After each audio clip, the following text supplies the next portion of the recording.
Budget पे मुझे बोलने का मौका दिया। सबसे पहले तो मैं पक्ष और विपक्ष दोनों से निवेदन करना चाहूंगा कि आप गतिरोध को खत्म करें, ताकि जनता के आशीर्वाद के साथ हमें भी यहां पे आने का मौका मिला है। पक्ष और विपक्ष की इस लड़ाई में कहीं ना कहीं निर्दलीय जितने भी उम्मीदवार हैं वो अपनी बात नहीं रख पा रहे हैं। मुझे दुख इस चीज का भी है क्योंकि आज एक जो पर्ची थी, आज पर्ची निकली भी थी, जोजरी नदी जैसा एक प्रकरण था, वो चला गया। कई सारी पर्चियां हैं। तो मैं निवेदन करना चाहूंगा कि ऐसे गतिरोध तोड़ें। साथ ही साथ मैं प्रदेश की सरकार को बहुत बहुत धन्यवाद दूंगा कि उन्होंने अगासड़ी गंगापुरा में 2 नए GSS हमें दिए, राजडाल की एक रोड दी, 15 करोड़ रुपए जो मरुस्थलीय इलाकों की रोडों के लिए दिए हैं, उसके लिए भी मैं धन्यवाद देता हूं। मुख्यमंत्री जी ने एक नया थार सीमा क्षेत्र विकास कार्यक्रम और साथ ही साथ डेजर्ट एडवेंचर टूरिज्म को इंट्रोड्यूस करवाया है, मैं इसके लिए धन्यवाद देना चाहता हूं। साथ ही साथ रामदेव जन्मस्थली कश्मीर के लिए जीर्णोद्वार के लिए विशेष पैकेज जो दिया है उसके लिए धन्यवाद।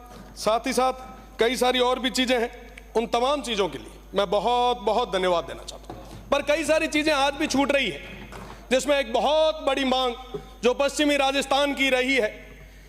बाकासर के अंदर एक ड्राई पोर्ट बनना था, चोटन से आने वाले हमारे सदस्य भी यही हैं, काफी लंबे समय से ये भी मांग कर रहे हैं।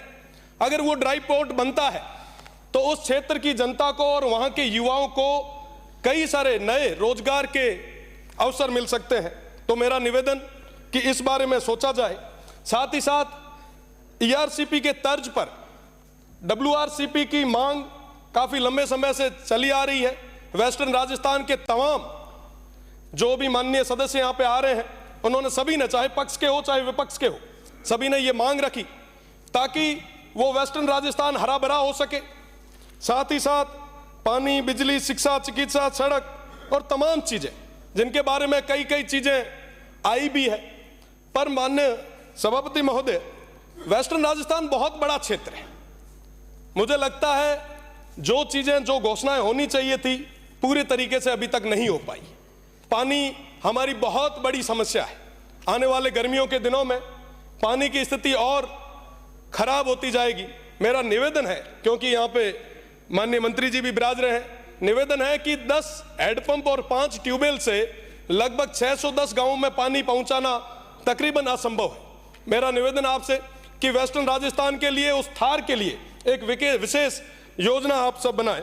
साथ ही साथ बिजली की अगर मैं बात करूं तो वर्तमान स्थिति भी बिजली के क्षेत्र में काफी उतार चढ़ाव वाली चल रही है।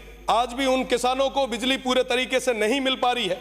6 घंटों की बात हम कर रहे हैं, पर बड़े दुख के साथ कहना पड़ रहा है, पश्चिमी राजस्थान जो पूरे राजस्थान को कहीं ना कहीं जो बिजली देने में समर्थ है, आज दिया तले अंधेरा की स्थिति हो चुकी है। हमारे उन किसान भाइयों को पूरे तरीके से बिजली नहीं मिल रही। साहब, कृषि कनेक्शन की हम बात कर रहे हैं, हम कह रहे हैं कि साहब हम अभी खूब सारे कृषि कनेक्शन देंगे।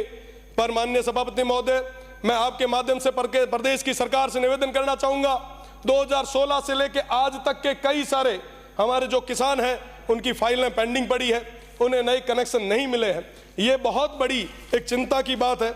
मेरा निवेदन प्रदेश की सरकार से कि उन किसानों के हित में सोचते हुए उन्हें आप कनेक्शन दें।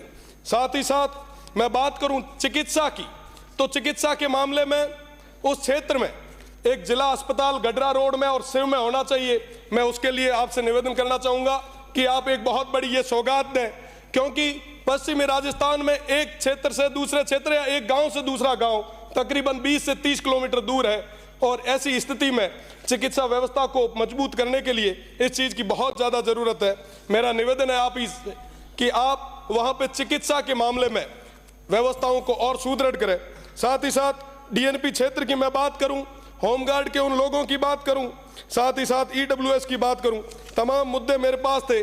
पर माननीय सभापति महोदय, मेरा निवेदन कि इन सब चीजों के लिए हमें, जो हमारे सदस्य हैं जो इंडिपेंडेंट है, उनका भी समय आप थोड़ा हमें दें, क्योंकि DNP हमारी अपने आप में बहुत बड़ी समस्या है।